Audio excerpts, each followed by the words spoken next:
que recebeu.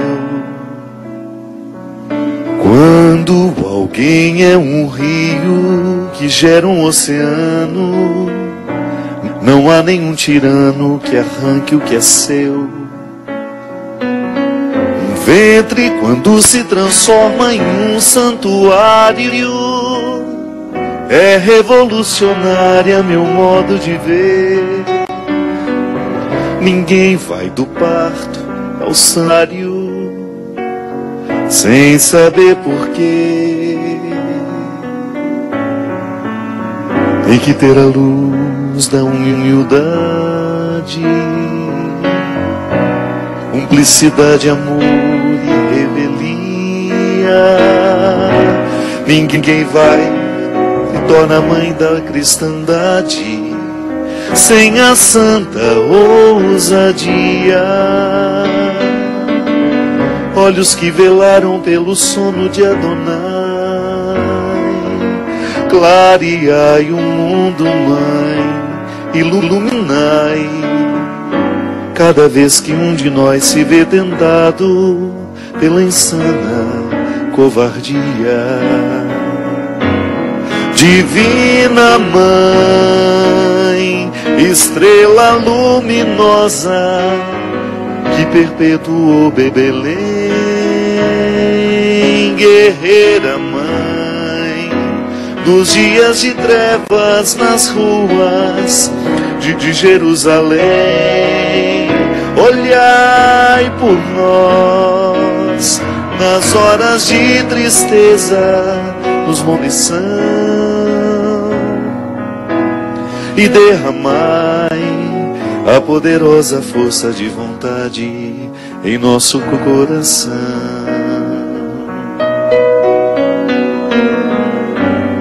Tem que ter a luz da humildade, cumplicidade, amor e revelia. Ninguém se torna mãe da cristandade sem a santa ousadia. Olhos que velaram pelo sono de Adonai, clareai o mundo, mãe, iluminai. Cada vez que um de nós se vê tentado pela insana covardia. Divina Mãe luminosa, que perpetuou Belém, guerreira mãe nos dias de trevas nas ruas de Jerusalém. Olhai por nós nas horas de tristeza, nos momentos de aflição, e derramai a poderosa força de vontade em nosso coração. Divina Mãe, estrela luminosa, que perpetuou Belém, guerreira mãe nos dias de trevas nas ruas de Jerusalém. Olhai por nós nas horas de tristeza, nos momentos de aflição, e derramai a poderosa força de vontade em nosso coração.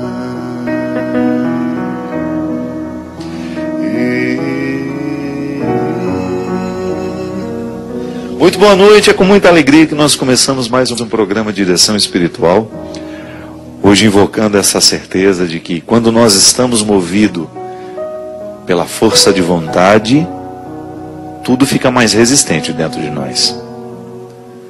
Essa música está no meu novo trabalho aqui, no Deus no Esconderijo do Verso, que foi gravado ao vivo lá no Teatro Municipal do Rio de Janeiro. E eu me lembro que a primeira vez que eu tomei contato com essa música, eu fiquei muito impactado pela maneira como o autor resolveu falar de Maria, colocando nela alguns aspectos que que a gente não consegue perceber muito, por causa da construção histórica que foi feita, né? É claro, os elementos teológicos, a divindade de Maria, a santidade de Maria, usar o termo mais apropriado, né? Essa santidade nos levando a compreender a divindade de seu Filho Jesus. E é claro que a partir disso, toda a compreensão da dimensão divina da nossa humanidade. O mistério da encarnação nos assegura isso. Depois, no mistério da encarnação, tudo está tocado pelo sagrado. E Nossa Senhora é a mulher onde tudo isso acontece. É a carne que Deus escolhe para inserir de maneira definitiva, inserir-se de forma definitiva na história. E a partir dessa construção teológica de Nossa Senhora, às vezes a gente perde alguns elementos humanos dela.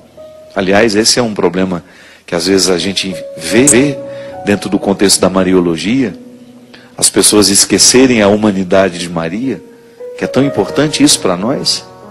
É a parte que nos cabe nesse mistério. Então, se a gente coloca a Nossa Senhora muito distante do que é humano, a gente perde o específico nosso, nela representado dentro do mistério da encarnação. Maria cheia de raça, não teve de graça o que recebeu. É bonito porque você pensar que Nossa Senhora precisou do esforço humano em todo o seu processo também, na elaboração de tudo aquilo que ela precisava significar na vida de seu filho. Não foi fácil ser ela, não foi fácil cumprir o seu papel. E aí você retira Nossa Senhora desse contexto muito, às vezes, uma ternura sem coragem, né? Boa noite, seu Cristo, tudo bem? Às vezes a gente vê Nossa Senhora assim, né? Muito frágil. A própria, muitas vezes, a própria representatividade, na própria imagem que às vezes a gente tem dela. Uma ternura que dispensou a coragem. Não, pelo contrário, né? Essa ternura só é possível porque essa mulher teve muita raça. Ela precisou enfrentar os desafios diários de sua maternidade. Precisou lutar no seu dia a dia para poder exercer o papel na vida de seu filho Jesus e enfrentar a sociedade do seu tempo. Aqui é uma passagem muito interessante que mostra essa força de vontade como um elemento essencial na vida de Nossa Senhora. Porque Deus nos transforma a partir da vontade, né? O fortalecimento da vontade é um processo necessário em nós. Se eu for deixar-me levar pelos meus impulsos, é bem provável que eu não pratique nenhum esforço no meu dia a dia. Se eu for obedecer aquilo que muitas vezes me chama, eu não vou fortalecer a minha vontade. Eu vou ficar num contexto raso da existência. Não. O contexto da vontade é mais profundo. Ele ultrapassa o contexto dos desejos. É como se nós estivéssemos num solo mais fértil, onde, se a semente é colocada ali naquele lugar, ela tem mais chances de florescer. A vontade é o território mais fértil que Deus pode encontrar em nós. Quando Ele semeia a minha vontade, quando a vontade de Deus se encontra com a minha vontade, e ali eu fortaleço no meu dia a dia essa correspondência das duas vontades, é impressionante como eu cresço no fortalecimento da minha vontade. E é uma passagem bonita que está no Evangelho de Lucas, que é justamente a narrativa do Evangelho, a narração do nascimento de Jesus. Há uma frase que marca muito a espiritualidade mariana, e pode ser que você, evangélico, que me acompanha agora torça um pouco o nariz quando eu falo de espiritualidade mariana, não precisa ficar preocupado não. Toda vez que nós falamos de espiritualidade mariana, nós estamos pegando a cristologia e colocando na maneira específica que Maria teve de seguir Jesus. É a mesma coisa quando você fala de espiritualidade franciscana. Você pega o específico de Jesus em Francisco, né? Você não está inventando uma realidade acima de Jesus, não. Você está pegando aspectos da vida cristã que foram intensamente vividos na vida daquele santo. Nós não estamos substituindo Jesus por Maria, não estamos substituindo Jesus por São Francisco, não. Nós estamos salientando os elementos da vida de Jesus que foram vividos na radicalidade na vida dessas pessoas. É para isso que nós temos os santos. Não é para substituir Jesus, não é para fazer o papel de Jesus, não. A teologia é muito clara quando nos coloca diante do mistério de Maria, como aquela que foi a primeira seguidora, a primeira discípula, a primeira apóstola, porque foi ela que viu crescer a graça de Deus no mistério encarnado em seu Filho. Então Maria é mãe de Deus, Jesus é Deus, e a mãe que educa este menino para que ele tenha condições de compreender a sua missão e vivê-la até o fim. Então, quando a gente fala de espiritualidade mariana, nós estamos falando dos aspectos da vida cristã que nós podemos compreender melhor quando olhamos para ela. Porque a figura da mãe, a figura da mulher, é importantíssima dentro da nossa elaboração humana. Então, se eu quiser compreender alguns detalhes da vida de Jesus a partir do específico do que sua mãe experimentou, isso só me enriquece. Isso não é um cristianismo que me empobrece. Ah, padre, mas eu já tenho Jesus, sim. Mas é muito bom você ter aqueles que o experimentaram de perto também como modelo para nós. A minha experiência é cristã o tempo todo. Jesus é o centro, não abro mão dele. Não o troco por santo nenhum. Não o troco nem pela Virgem Maria. Jesus é o centro da minha experiência. É no ressuscitado que eu creio. Mas enquanto creio no ressuscitado, eu presto atenção naqueles que estiveram mais próximos dele do que eu. E de maneira muito especial, de maneira muito sagrada, a sua mãe. O nascimento se dá num contexto de muita simplicidade, a gente sabe disso. Jesus não nasceu de maneira sofisticada. Ele nasceu num contexto de desprezo, de pobreza. Não havia um lugar para ele. E o evangelista Lucas diz assim: naqueles dias, saiu um decreto do imperador Augusto mandando fazer o recenseamento de toda a terra. O primeiro recenseamento feito quando Quirino era governador da Síria. Todos iam registrar-se, cada um na sua cidade. E também José, que era da família e da descendência de Davi, subiu da Nazaré, na Galileia, à cidade de Davi, chamada Belém, na Judeia. Eles subiram lá justamente para registrar-se com Maria, sua esposa, que estava grávida. Quando estavam ali, chegou o tempo do parto, e ela deu à luz ao seu filho primogênito, envolveu-o em faixas e deitou-o numa manjedoura, porque não havia lugar para eles na hospedaria. Então, do lado da hospedaria, existia essa gruta onde dormiam os animais. Nós que já tivemos a graça de estar em Belém, sabemos, já tivemos a oportunidade, inclusive, de celebrar missas dentro dessas grutas, onde possivelmente Jesus tenha nascido. Não importa para nós o lugar exato, né? Importa é o que aquela geografia nos diz. Me lembro que no ano passado, quando nós estivemos lá, celebramos uma missa numa gruta, num contexto de tanta simplicidade, foi tão especial. É bom celebrar numa catedral. A catedral é linda, ela nos lembra a grandeza do cristianismo. Mas de vez em quando nós precisamos voltar aos lugares onde o cristianismo nasceu. A gruta é o lugar do nascimento do cristianismo. É ali que esse mistério acontece. Deus vira menino, se torna um menino nos braços de uma mulher. Quando nós celebramos lá, eu falava justamente disso àqueles que me acompanhavam, que aquela simplicidade precisava continuar nos comunicando. Até mesmo aquela clandestinidade. A manjedoura onde Jesus foi depositado não é outra coisa senão um coxo, onde os animais comiam. Foi assim que Jesus veio ao mundo. Num contexto de extrema simplicidade. E ao mesmo tempo chega com uma proposta sofisticada de transformação do mundo, que nós estamos até hoje tentando compreender. Havia naquela região pastores que passavam a noite nos campos, tomando conta do rebanho.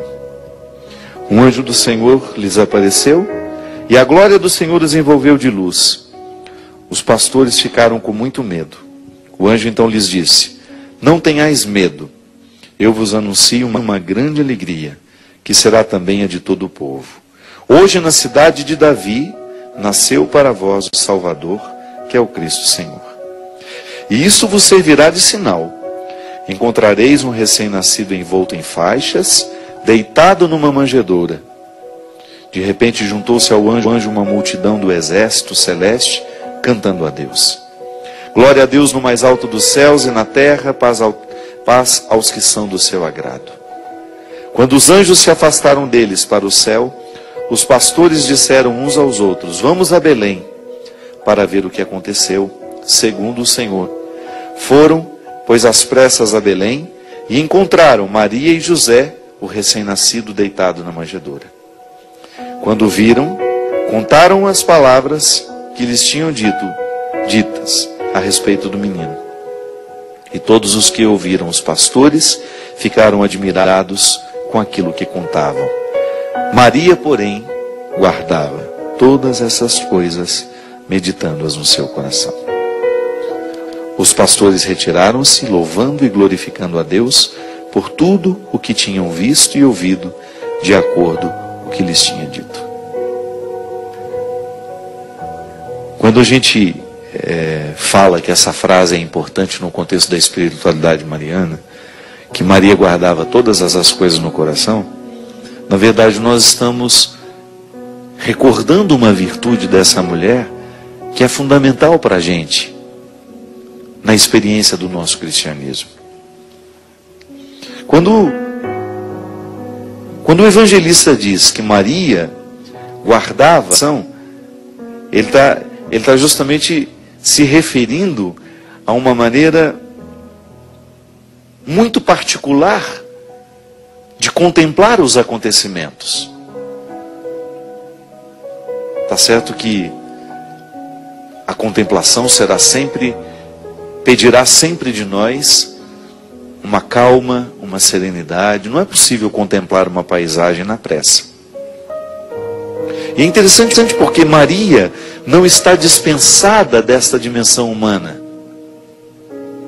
Contemplar aquilo que lhe acontece e permitir que o acontecimento lhe seja registrado no coração. Essa linguagem é afetuosa, a gente sabe. Na verdade, tudo é registrado na nossa cabeça.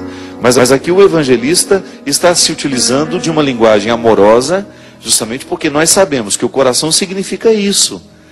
Tudo aquilo que eu tenho no coração é aquilo que eu já sei de cor. É aquilo que já está registrado em mim. Você lembra que quando você estava na escola, a professora pedia isso a você? Olha, eu quero que este texto você já saiba de cor na próxima aula. O que era isso? Saber de cor. É você não precisar do escrito que está de fora. É você ter a informação internalizada. Não era interessante isso? Eu sei de cor. Posso dizer então, eu sei de coração. Não preciso do que está fora de mim. É sempre um desafio para nós, né?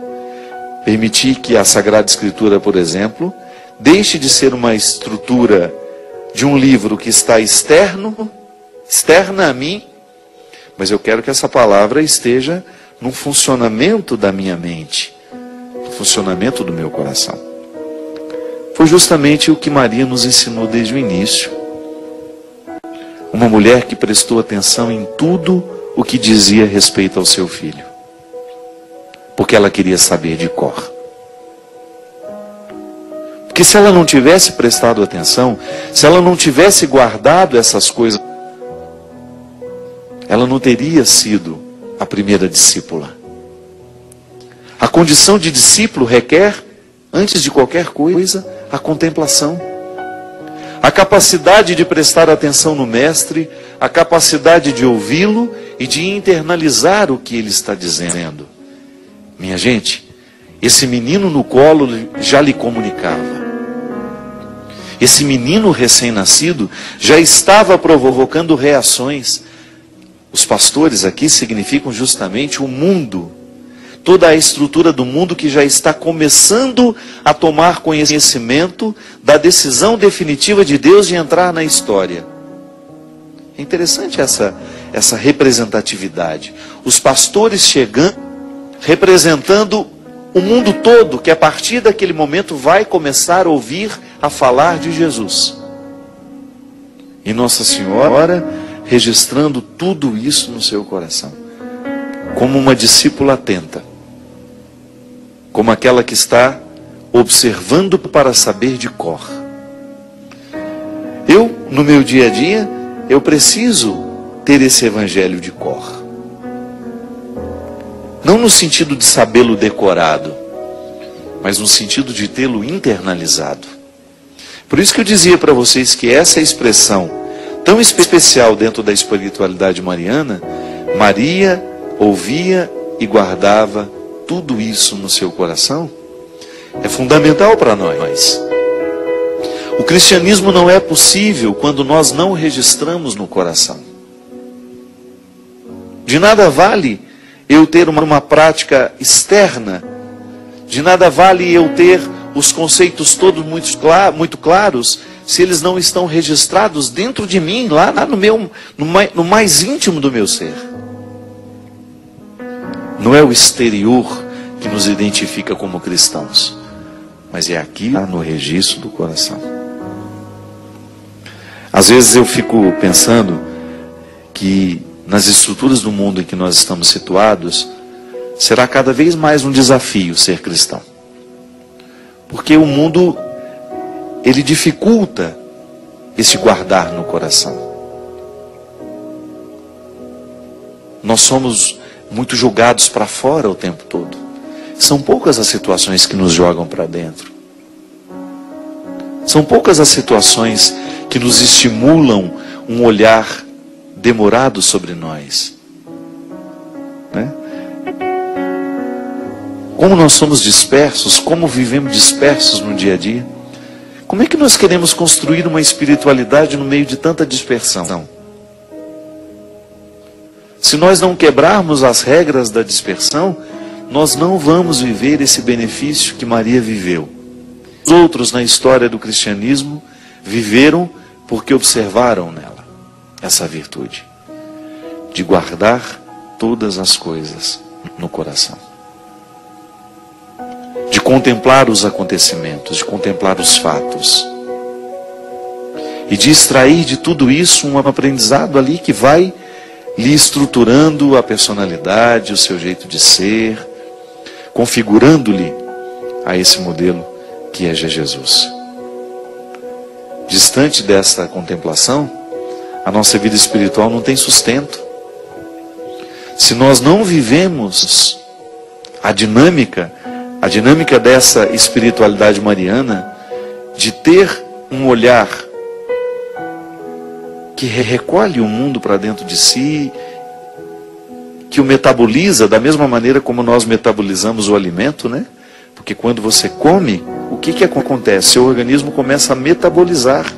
Isto é, vai retirando todos os nutrientes daquele alimento e vai jogando fora mais. A contemplação segue as mesmas regras do metabolismo do corpo.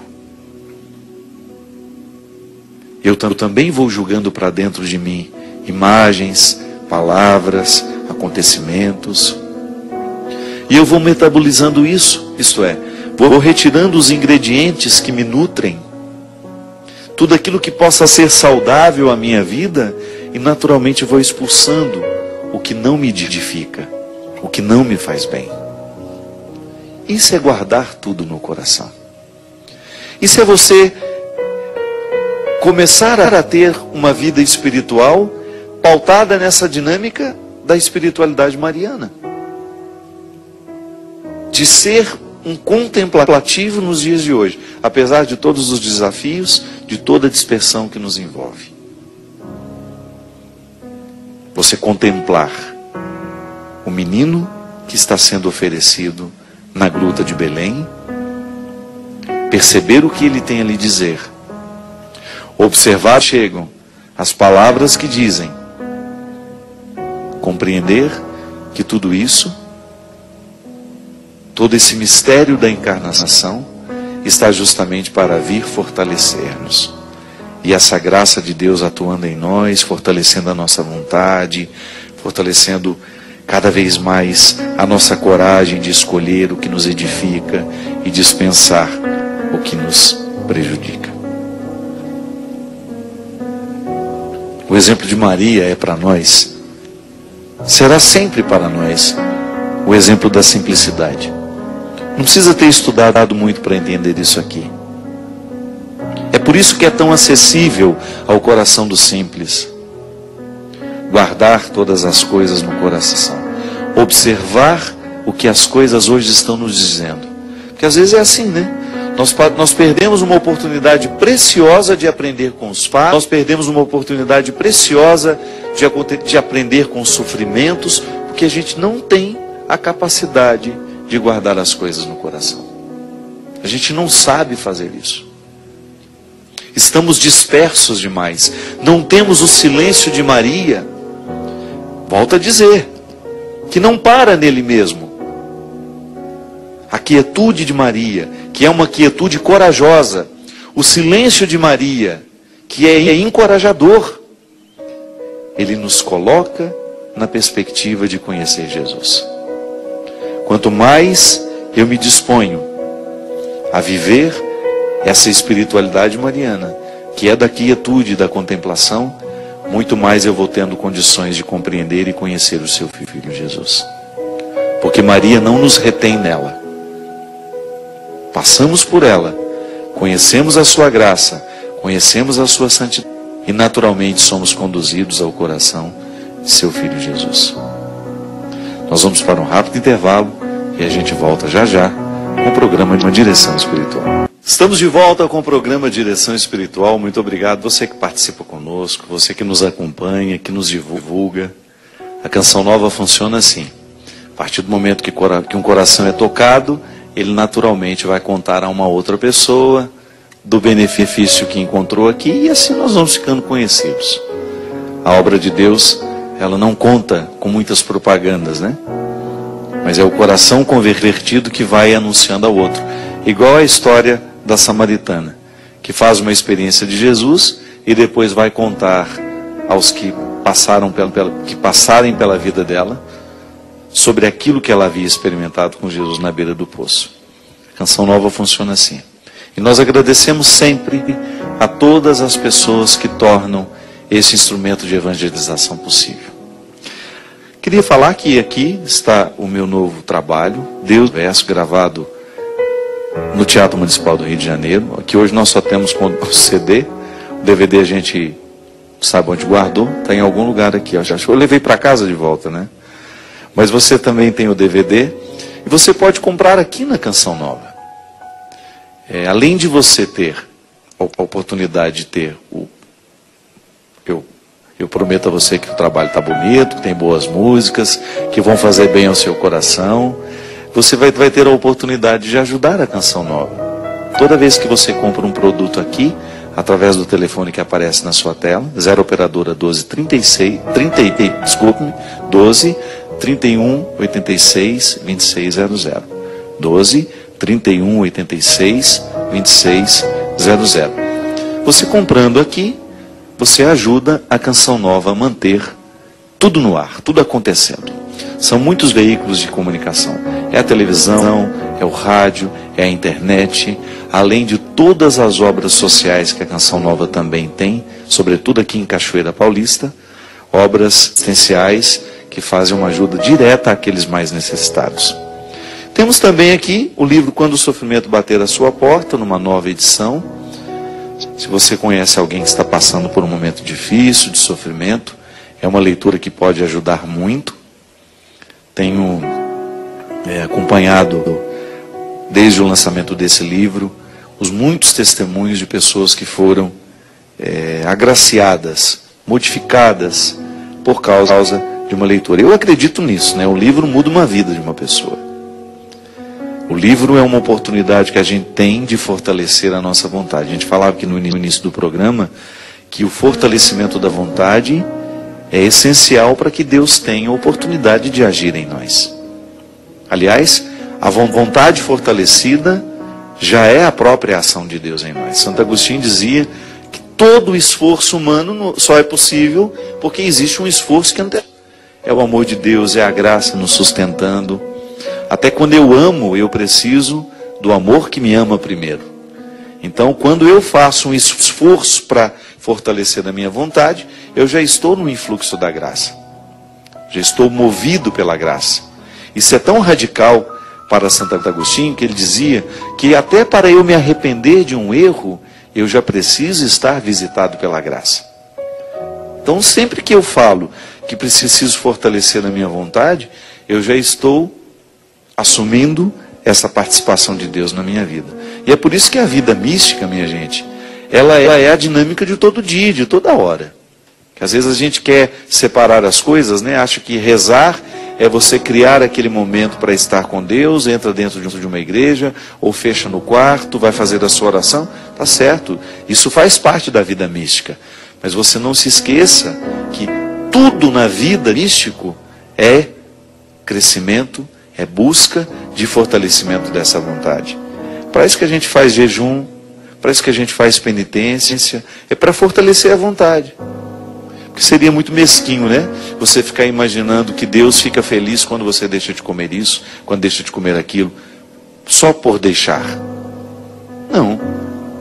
Se a gente for pensar assim, esse Deus, ele precisa até de um terapeuta, né? Tá doente da cabeça.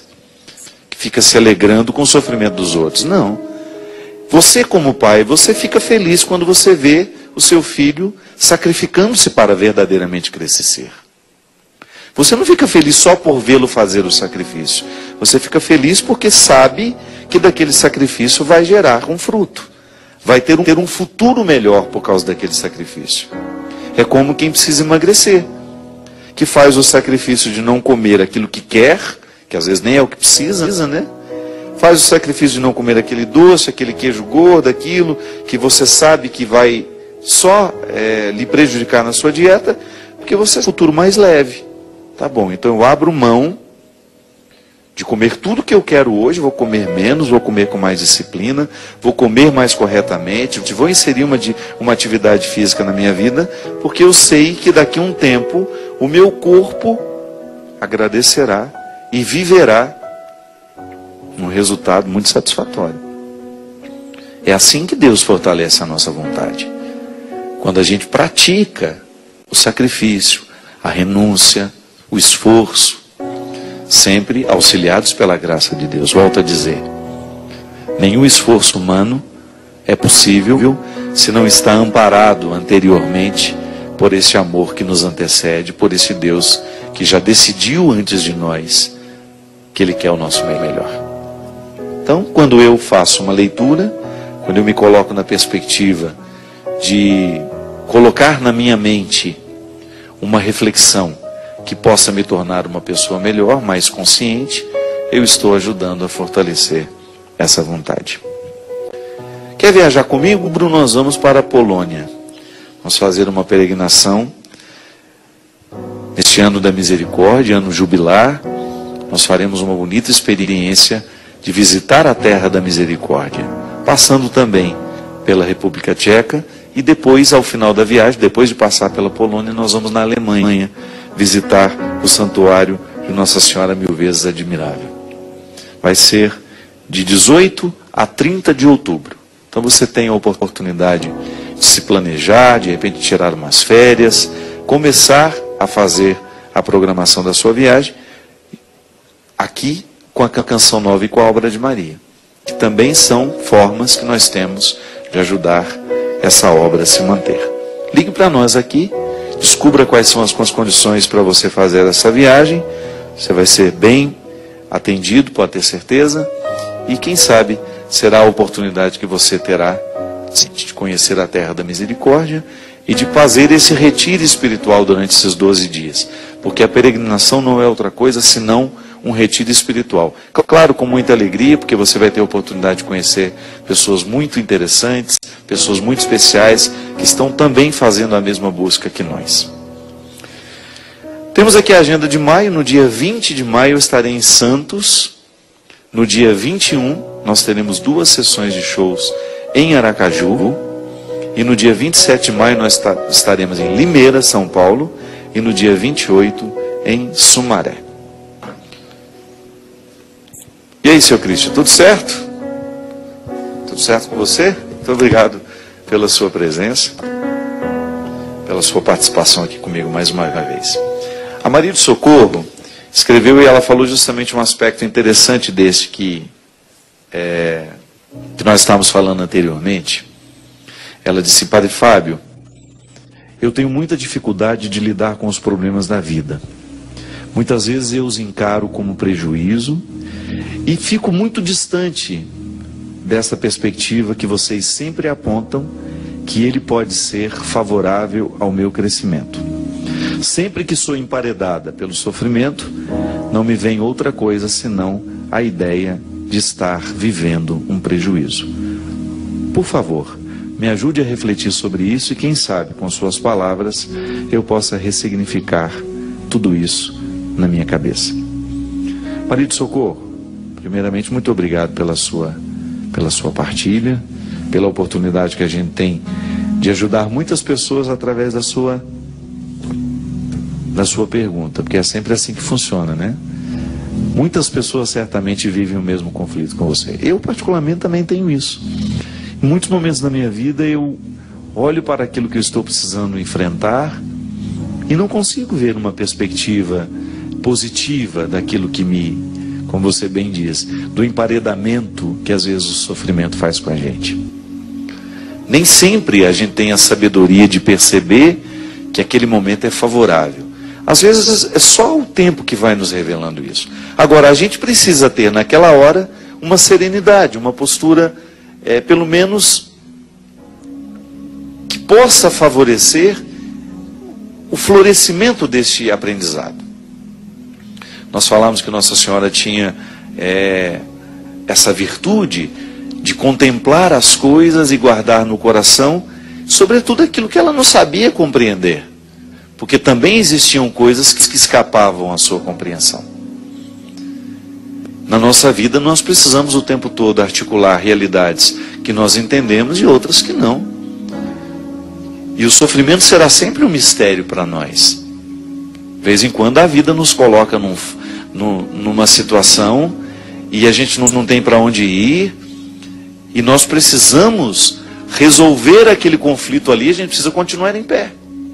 Não dá para desistir, né? E às vezes, esse posicionamento diante daquilo que nos ocorre, ele é difícil mesmo. Eu compreendo o que você está dizendo.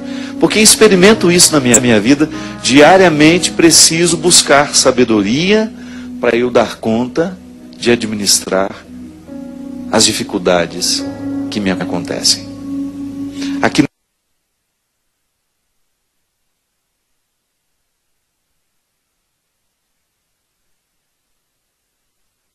nesse livro há uma referência interessante, quer ver?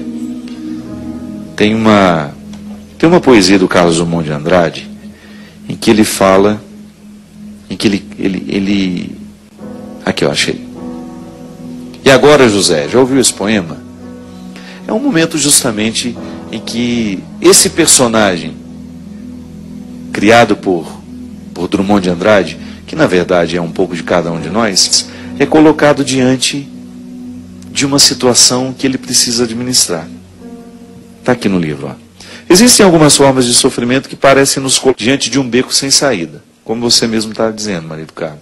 Essa dificuldade que às vezes a gente tem de perceber o que aquele sofrimento pode fazer comigo. Para onde eu posso ir depois dessa dor? Não há para onde fugir. É como se estivéssemos diante da própria vida nos perguntar, e agora? Quem não passou, né, por um momento assim?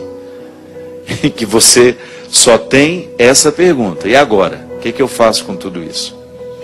O poeta mineiro Carlos Drummond de Andrade escreveu um poema muito simples, mas de beleza e significados muito profundos.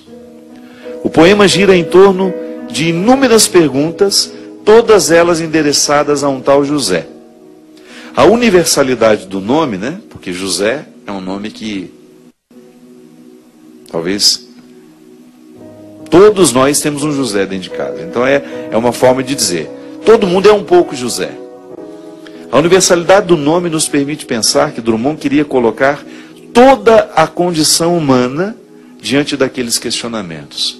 Aí ele diz no poema, para José, a festa acabou, a luz apagou, o povo sumiu, a noite esfriou, e agora, José?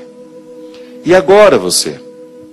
Ao colocar esse tal José diante da dureza do agora, o poeta parece querer forjar uma reação positiva, como se desejasse acordá-lo de uma espécie de letargia paralisante, não é? De vez em quando, o sofrimento faz isso com a gente. Você fica como que paralisado diante dos fatos. Digamos que você está passando pela perda de alguém. Aquela morte, no primeiro momento, nos paralisa. E a vida faz essa pergunta, e agora? Como é que você vai continuar sem ele? Como é que você vai administrar a vida sem ele? Pois é, aqui no poema e na nossa vida, o agora já está aqui. Preciso reagir. Não há para onde fugir. O agora parece condensar toda a dureza da vida, de maneira que José não tem para onde ir, senão para dentro de si mesmo, para viver aquilo que o Evangelho fala que Nossa Senhora era especialista em fazer, em observar e guardar tudo no coração. José não tem a quem procurar, senão a ele mesmo. O poeta e sua sensibilidade tão aguçada parecem fornecer neste poema uma interessante chave para a interpretação do sofrimento. Já experimentei isso na carne, e creio que você também já tenha experimentado. Por vezes a dor nos coloca em caminhos estreitos. Ela nos tira as ilusões, porque é crua como a carne que nos prende aos ossos. Por isso pode nos fazer crescer quando administrado do jeito certo. Nas histórias das mães que perderam filhos, diante de agoras semelhantes, as reações podem ser muitas. A vida empareda as pessoas da mesma forma que Drummond empareda José. Minha mãe também sofreu o golpe. Viveu o inferno de ter que sepultar uma filha, alterando assim a ordem natural da vida, cuja regra deveria ser os pais jamais sepultarem os filhos. E diante de um fato tão cruel, a pergunta da vida foi feita à minha mãe. A pergunta da vida foi feita a muitas mulheres e a muitas pessoas que perderam seus entes queridos. O poeta continua a mostrar a realidade a José. Estás sem mulher, está sem discurso, está sem carinho, já não pode beber, já não pode fumar, cuspir já não pode, a noite esfriou, o dia não veio, o bonde não veio, o riso não veio a utopia e tudo acabou, e tudo fugiu, e tudo mofou, e agora, José? A dinâmica das palavras do poeta parece construir um labirinto como se José fosse julgado para o lugar onde ele verdadeiramente deveria estar naquele momento. Porque às vezes é assim, minha gente. Na hora do sofrimento nós queremos fugir dele. Mas se a gente observa o movimento com sabedoria, não há outro lugar senão estar nele mesmo. É a melhor maneira de curá-lo. Marido Carmo, é a melhor maneira que você tem de enfrentar o sofrimento é percebendo-o em toda a sua totalidade. Talvez seja por isso que você não esteja conseguindo compreendê-lo como uma oportunidade de crescimento e você só o interpreta como um prejuízo, porque você não entrou no coração dele. Você só esbarrou nas aparências do sofrimento. E quando a gente fica só nas aparências do sofrimento, ele soará sempre como um prejuízo para nós. Só quem entra no coração dele é que vai descobrir a lição que ele pode nos dar. Volto a dizer, somos superficiais demais. Somos superficiais nas nossas alegrias, somos superficiais nos nossos sofrimentos. Mas aqui, o poeta joga José dentro dele mesmo. Não há para onde fugir. Nenhuma superficialidade aqui está possível. A vida, a dinâmica do sofrimento, julgou José dentro desse labirinto. O poeta realiza o mesmo caminho que o sofrimento realiza na vida humana. Encaminha para a pergunta fundamental: e agora? O poeta realiza o mesmo movimento que o sofrimento realiza na vida humana. Encaminha e faz a pergunta: e agora? As estradas que eram tantas foram reduzidas. Isso acontece no seu sofrimento. Parece que você não vê outras estradas, só vê aquela. O sofrimento retira tudo aquilo que parecia ser amplo antes dele chegar. É preciso escolher o que faremos. Não temos do que tínhamos. A vida estabeleceu um novo quadro. E agora? E agora, José? O poeta continua retirando José do mundo, das ilusões, colocando na realidade. A insistência da pergunta do poeta é para acordar José. Diante do sofrimento não temos o direito de dormir. É preciso velar, buscar o caminho, mas não o caminho fácil das fugas, e sim o mais exigente, o mais tenebroso, o mais cruel, o que nos leva a nós mesmos. Recordo-me que depois de ter recebido a notícia da minha irmã, a minha mãe não quis tomar nenhum medicamento que a deixasse mais calma. Ela me dizia, olhando nos meus olhos: a gente tem que viver tudo, não tem, meu filho? Não podemos fugir de nada, não é mesmo? Deus está comigo. Ele vai me dar força. E assim aconteceu. Em nenhum momento ouvi uma blasfêmia saindo da boca daquela mulher. O choro silencioso, calmo, em nenhum momento cedeu lugar aos gritos de desespero. Se você gritasse, se você gemesse, se você tocasse, se você a valsa vienense, se você dormisse, se você cansasse, se você morresse, mas você não morre, você é duro, José. É justamente essa dureza que precisa cair por terra. Sofrimento é uma experiência de humanização. José precisa se humanizar. Ao perder todo o contexto de suas possibilidades, não lhe resta muita coisa a não ser o destino de sua humanidade. José era duro, não sabia cantar, não sabia gritar, não sabia gemer. O poeta demonstra o quanto essa insensibilidade o impede de vencer as forças do agora. Nem para morrer José está pronto. A dureza o priva até mesmo da solução mais fácil. Minha mãe, naquele momento, ela estava imersa na realidade dela. E desde criança ela aprendeu a sofrer com as perdas. Ela nunca enxergou o marido Carmo como um prejuízo. A minha mãe sempre teve facilidade de abrir a caixa do sofrimento, sabe? Como se fosse um presente, e descobrir o que estava dentro dela. Porque desde menina, a vida perguntava para ela: e agora, Ana? Da mesma maneira como o poeta pergunta ao José. Da mesma forma como a vida pergunta a você também. Eu sei que você também já passou por situações de ser como o José do poema do Drummond de Andrade. E agora? O que você faz com tudo que você tem diante de você? O que você faz com o filho morto? O que você faz com a mãe morta? Com o pai morto? Com o irmão morto? Com o amigo que traiu? Com o casamento que acabou? com o desemprego que chegou? O que você faz com a tristeza que lhe ocorre? A vida lhe pergunta, e agora? Como é que você vai encaminhar a sua vida depois dos acontecimentos trágicos? Vai querer uma solução? Vai querer descobrir o que isso pode lhe dizer, o que isso pode lhe ensinar? Ou você vai permitir que a amargura venha derramar o seu manto sobre você?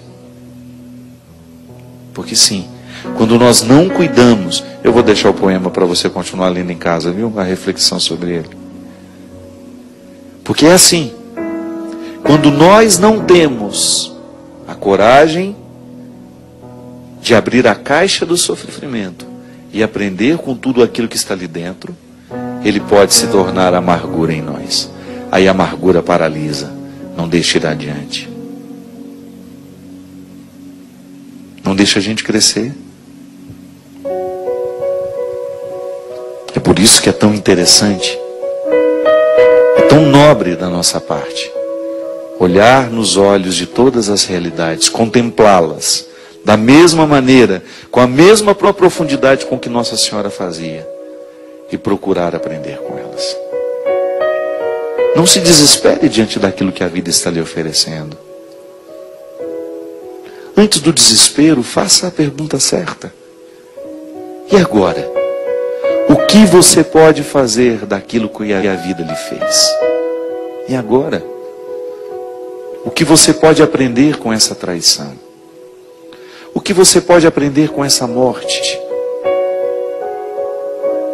Ah, padre, é tão difícil, eu sei. Não é fácil para ninguém. Mas você pode ter certeza que todas as pessoas, as mais interessantes que eu encontrei na minha vida, elas souberam lidar bem com a pergunta da vida. E agora? Elas não se entregaram. Elas não permitiram que o rancor, que a amargura viesse depositar o seu manto sobre elas. Elas quiseram aprender. Maria do Carmo e todas as que me escutam agora, todos os Josés, todas as Marias que me escutam agora, às vezes a gente só precisa fazer esse movimento, ter coragem de escutar o que o sofrimento está tentando nos dizer. Antes do desespero, antes de achar que não tem solução, ouse perguntar ao seu sofrimento o que ele pode lhe trazer de bom.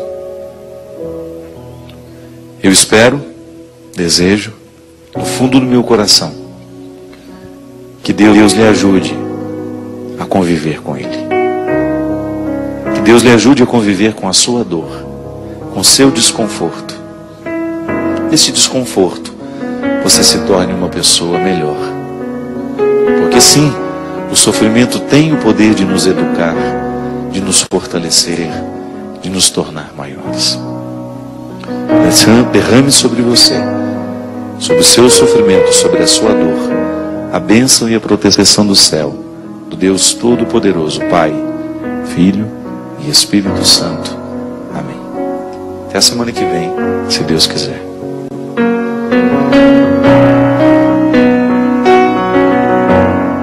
Divina Mãe, estrela luminosa que perpetuou Belém,